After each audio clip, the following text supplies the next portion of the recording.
Hello my friends and welcome, my name is Dennis and this is the latest update from Ukraine. Let's start from the Kursk Oblast because the situation there is not that bad for Ukrainian army after all. You probably know that Russians broke through the Ukrainian defense lines and they entered deep into the Ukrainian-controlled territories. Obviously, this situation isn't that good for Ukrainian army, but Ukraine started to use this situation in its favor.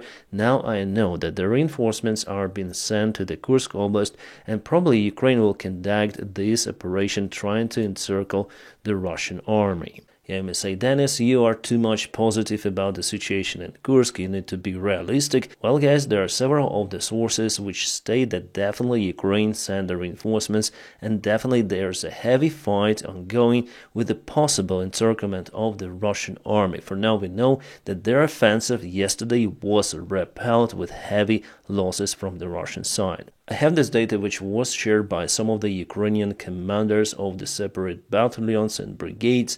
They stated that yesterday they repelled this Russian attack and now they're trying to counterattack. One of the Ukrainian officers even stated that the dragon should close its mouth. And definitely this military map looks like a dragon. This is the mouth of the dragon, this is the eye.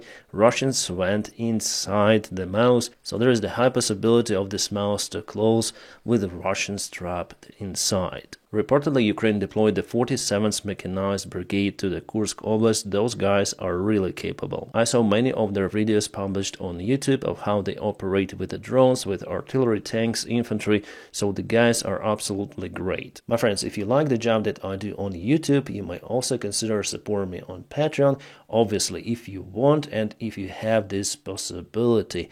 The link for my page I'll put just in the video description below. Thank you so much for your motivation because now I have to rely on your subscriptions, on your personal support.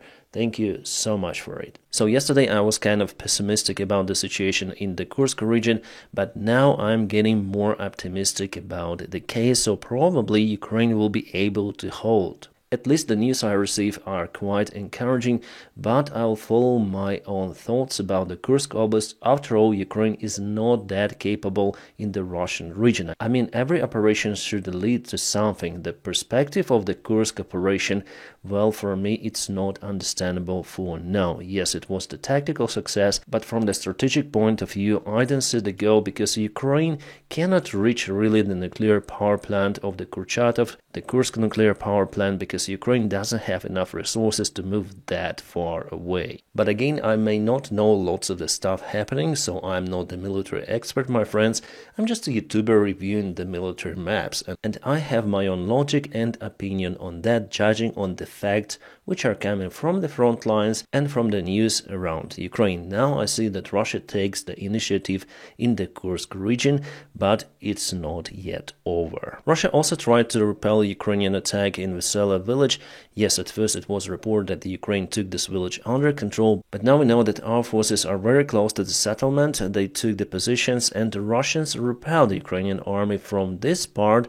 However, the Ukraine again sends the reinforcements to this particular region. The other military maps report that the Vesela village is under Ukrainian control and potentially Ukraine has the opportunity to move forward. Well, for now, maybe it's the logic of the Ukrainian side to exhaust the Russian army and later on to counter-strike. Well, at least from the rhetorics of the Ukrainian president, Ukrainian government and military command, we see that they are definitely oriented on assault operations. If we check out the 3D map of the Kursk region, you will see that mostly it is flat like a plain surface. On the background, those are not hangars, it's the Russian-built defense lines. It is just a glitch of this map. Here it is gone. So the terrain is really good for the assault operations and not that great for defense. To protect the area, you need to build the defense lines, while Ukraine still can use the Russian-built defense lines. I've got the questions of why Ukraine wasn't able to build the defense lines. Guys, it is the very front line.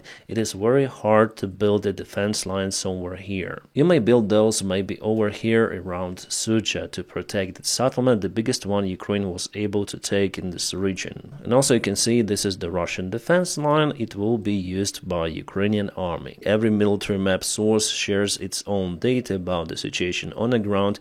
I would trust the deep state military map at first. And this is the Institute for the Study of War, and they show what the enemy also claims or what the Ukrainian side claims. So if Russians in the future state that they cut this northern group of the Ukrainian side, the Institute for the Study of War will show it in yellow or even red. It's kind of the strange source, I would say. I mostly rely on this one, AMK mapping.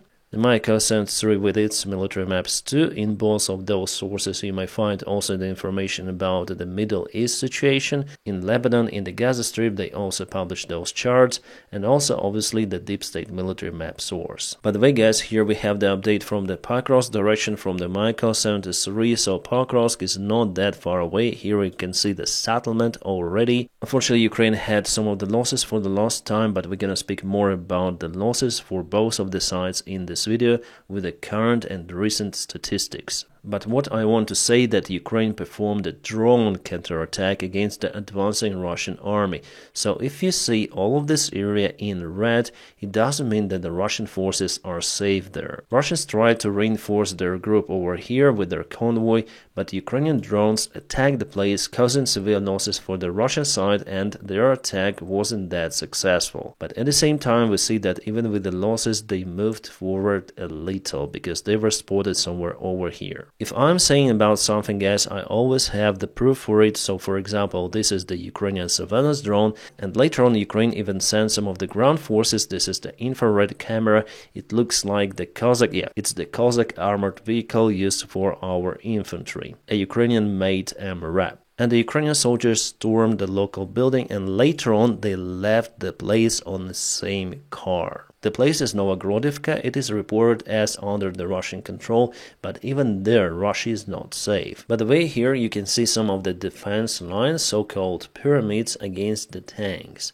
And this is 100% a railroad, so for sure it is the Ukrainian defense line. So finally, yes, they were built, but those are still kind of weak compared to what Russia was capable to build on the south, or in the south, how it's better to say. You may call those the sabotage missions performed by Ukrainian army together with artillery and many of the drones. Again, this village is over here, so Ukrainian army went there and returned back with no losses, as I saw on the video. Guys, for the obvious reasons, I cannot upload the battlefield images on this platform. That's why I have my Telegram channel. It is always available in the video description just below, so you may join my channel, and there I post more about the stuff happening right on the front lines and some of the other news around Ukraine, my personal stuff as well. So please subscribe for my Telegram to stay updated. And we also have the confirmation about the failed Russian assault operation across the lake in Zaporizhia Oblast. It happened not far away from the Kamensk town. Russia took this area under control in 2022. So they tried to land on the other shore, but they were repelled with the Ukrainian army counterstrikes. The area is located here. It's the place where Ukraine also performed a part of its counterattack the last year. So Ukraine was capable to take that ground. It is shown here in blue, and let's zoom into the place. You may see some of the terrain difference. So we have two of the hills from the enemy side and from the Ukrainian side, and the lake is located on the lower ground, and here is the small dam. Probably Russians used this dam to move their forces out. So the situation in the place is under Ukrainian control. By the way, you see how Dnieper River looks like. It is basically out of the water here because Russians blown out the Kakhovka dam. Well, the river itself is still goes, and luckily it goes also to the nuclear power plant cooling lake. Yeah, if I try to zoom in, there are old images. If I zoom out, you can see it's the new image already. So what it was before and the situation right now. Ingushetia, the North Caucasus of the Russian Federation. Well, there are some of the persons, how to say it for YouTube, pew, the other persons in the car, who were responsible for fighting extremism in the region. Well, I would say if something goes wrong with Russia, the Northern Caucasus will just light up in fire because the resistance against Russia is still there. Yes, sometimes unfortunately it takes the forms of the radical Islamization, but in general we see those cracks in the Russian society already. And you know, yesterday with this Kadyrov drama where he threatened the Russian regime with the war, and also the influencers, basically bandits of Dagestan, who actually work with Kremlin. 100% in the coming years we're going to see very interesting events happening in Russia, and maybe the war in Ukraine will not be that hard as the civil conflict inside Russia. For Ukraine, it actually could be a best scenario. And about this Wildberries case, well, the owner of the company, a woman, signed a contract with those guys who are affiliated with Putin, but the co-owner and the husband of the lady went to Kadyrov asking for protection of the firm, which was transferred under the influence of those guys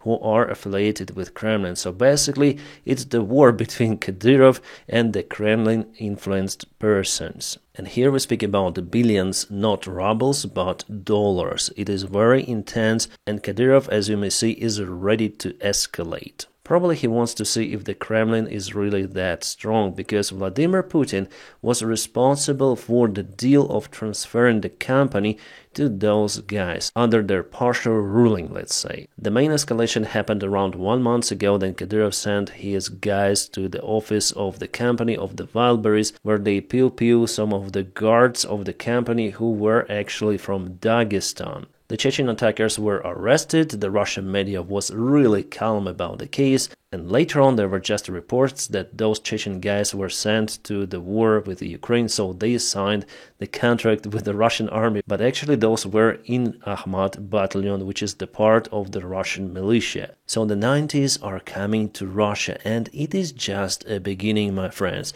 The Ukrainian war created enormous field for illegal guns to appear in Russia. Also, those Russian soldiers who are coming back from the front lines, they cannot find themselves in a civil life, so they go take the guns and they do the massacres, especially the ex-prisoners who were serving in the Wagner army or in the Russian Z battalions. I check out the Russian regular sources every day, and they report a lot about the crime activity, and usually those crimes are committed by the Russian veterans. The problem with guns and violence in Russia happened after the Chechen war, and now it will not be like that. No, it will be much bigger size by many times, I would say. Plus, there is the internal conflict within the Russian elite, if you may call Kadyrov a Russian elite, the incompetent Russian managers, the divided society, because, for example, in Tatarstan, people do not like the people from Bashkortostan, but they are very close. But I know that they don't like each other because they are filming the videos from the social media saying that one guy is coming to the other region to have some job, they're taking our jobs.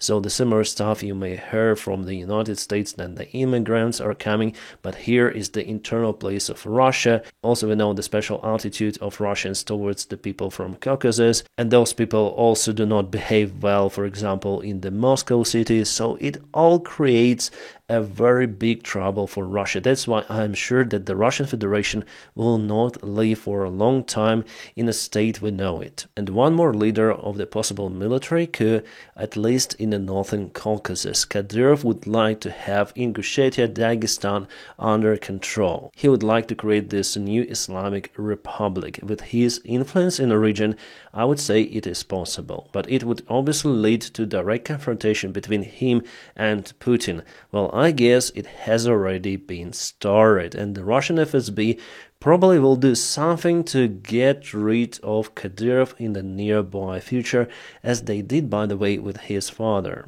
You see, this huge money involved over this Wildberries company open the real cards or put off the masks from the Russian elite. It is not united at all. One more Russian oil base on fire, this time in the occupied region of Luhansk, the village of Rovenki. Several of the tanks are reportedly on fire. It means that Russia will be in lack of the diesel fuel. About the Russian oil base in the Feodosia port, the occupied region of Crimea, well, finally they extinguished the fire, which happened 5 days ago. So it was really severe, and as it is reported, 8 of the tanks could be kaputted. Alright, about Zelensky's visit to Europe, I don't think that it was really decisive. I think that he solved just a single issue: Ukraine will obtain more military support and more air defense systems. That's good. But if we speak about the NATO membership and our allies who still hesitate to shut down the Russian drones or the cruise missiles over Ukraine, or even over their own territories, which for me is kind of strange, well, for that Zelensky didn't receive any kind of the optimistic results. By the way, Germany helps Ukraine a lot with the military, but not with the long-range weaponry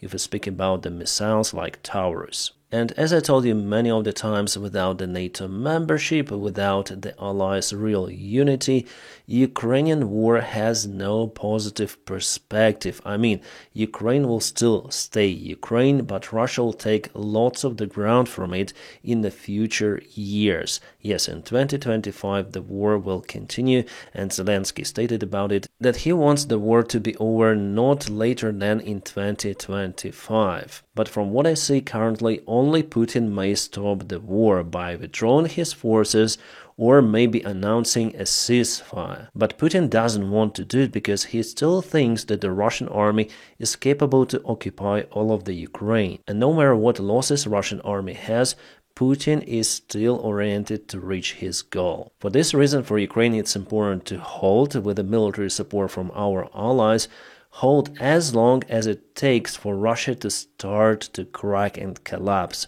As I told you, this process is imminent. So my personal forecast that the war will continue while Putin has his power in Russia. By the word Putin, I do not mean a particular person.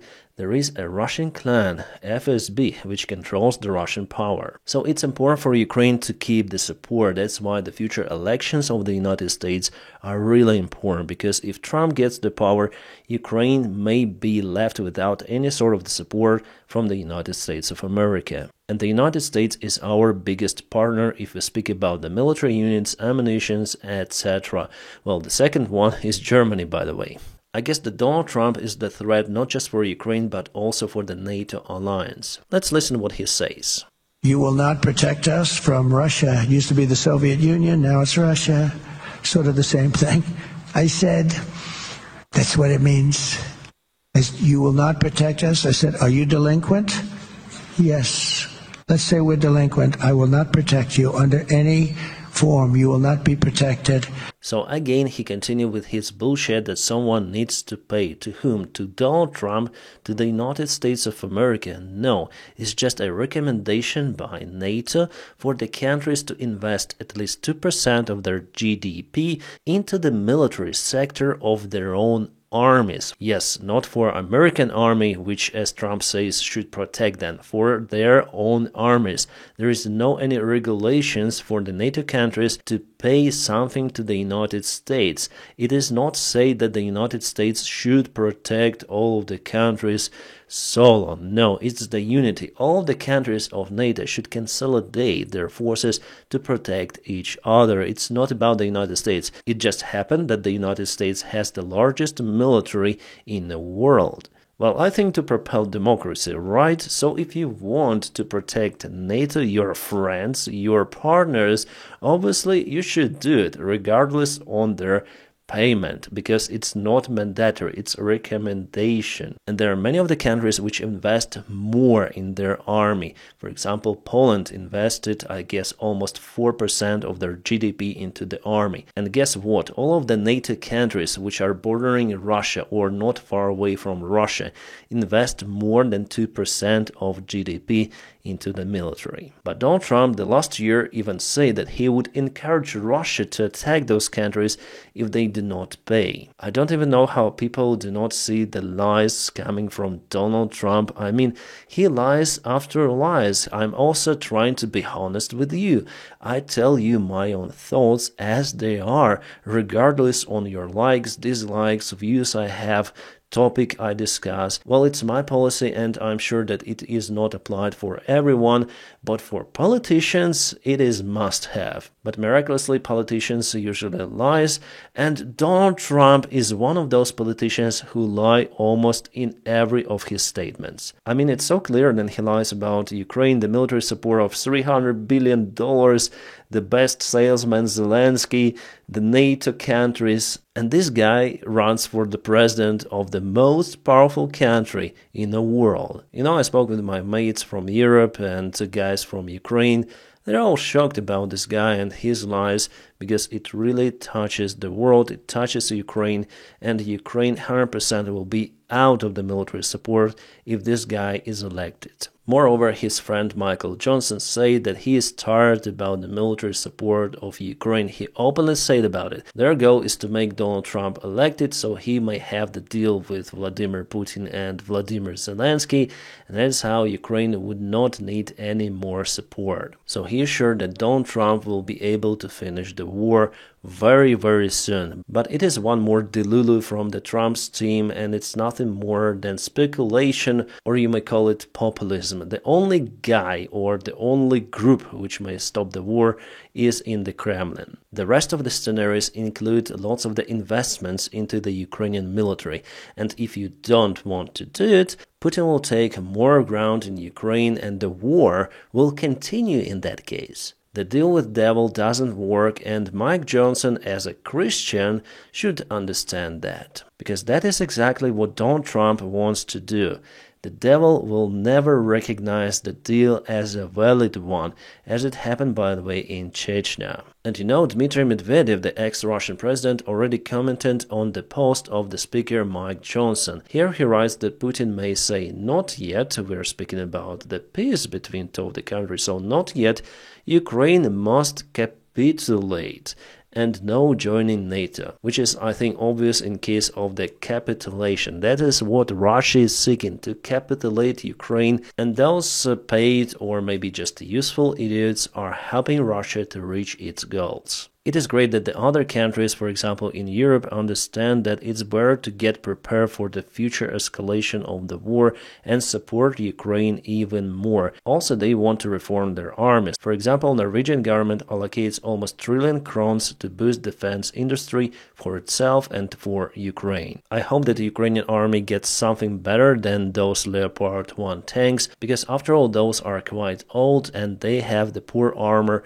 Our guys put, as usual, contact one armor around just to make the armor better, at least a little. Ukraine absolutely needs Leopard 2 tanks, Challenger 2 tanks, and Abrams. Ukraine obtained those good tanks the last year, but this year Ukraine receives mostly Leopard 1. About the Ukrainian Patriot system, which was significantly damaged, well, one of the Ukrainian volunteers who collects the funds for the drones, Sergei Sternenko, he also has his big YouTube channel, definitely also confirmed that stuff, so he calls government to invest more stuff to hit the Russian surveillance drones. Because those are basically the eyes for the Russian long-range missiles. They are blind without those drones. And all of the job you see, which is done by Ukrainian army using FPV, is mostly done because of the volunteers, not the Ukrainian government. Yes, Ukraine has the drone programs, but mostly FPV stuff is done by volunteers. And the only thing how you can successfully shut down many of the Russian surveillance drones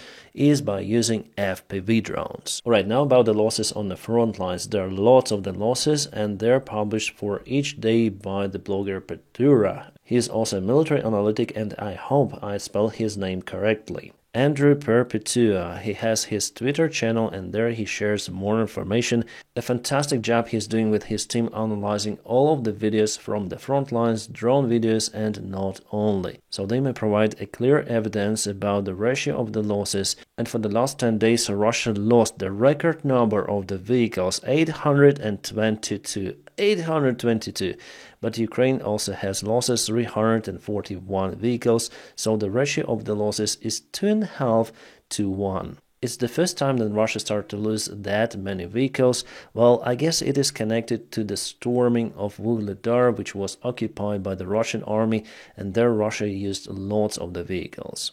So if we take about the armored vehicles only, the infantry fighting vehicles and tanks, the losses is 4 to 1. Yeah, obviously not in favor of Russia. Artillery losses is 2.7 to 1. And what is interesting here, that Russia uses less of the self-propelled artillery systems like Msta-S.